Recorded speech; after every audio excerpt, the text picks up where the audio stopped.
धमाकेदार प्रस्तुति।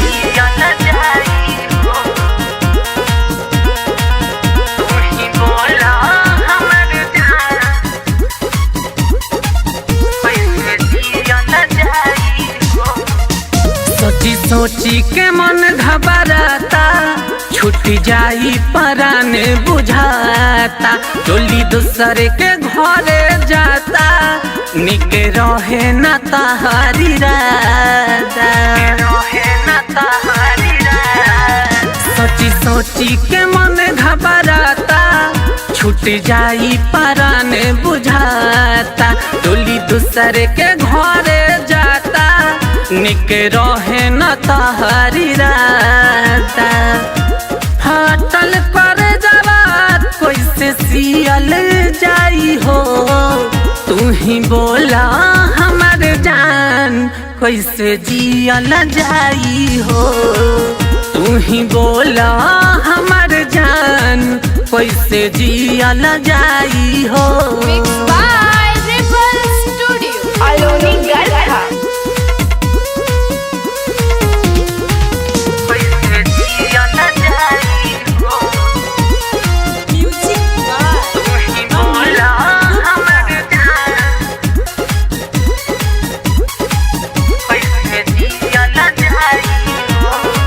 कतही लागे नहीं मनवा, कैसा रोग लगवलू हो।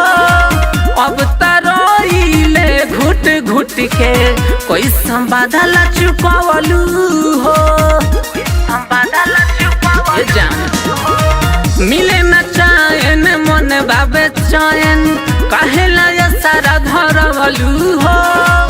छुरी मारी हमारा दिल पे, सनम बेवफा हो गइलू हो।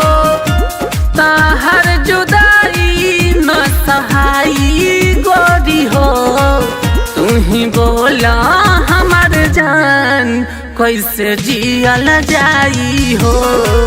तू ही बोला हमर जान कैसे जियल जाई हो।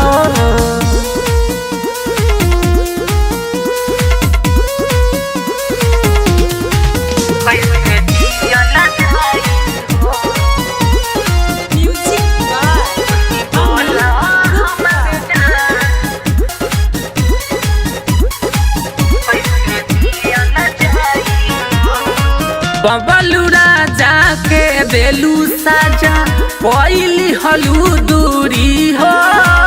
पहले अपू पप्पू पारवाना, कौन रहे मजबूरी हो। जयराम जखमी मंटू अब तो देखी मुहवा मोरी हो। पिया के कुड़वा रह खुशहाल, जा तू ससुरालोरी हो।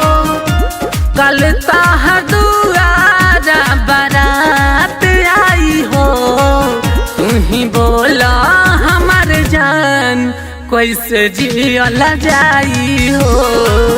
तू ही बोला हमर जान कैसे जियल जाई हो। सोची सोची के मन घबराता, छूट जाई परान बुझाता। डोली दूसरे के घरे जाता, निक रहे न तहारी राता। फाटल पर जवाब कैसे सियल जाई हो, तू ही बोला हमर जान कैसे जियल जाई हो। तू ही बोला हमर जान कैसे जियल जाई हो। Mixed by Ripple Studio, Aloni Garcha।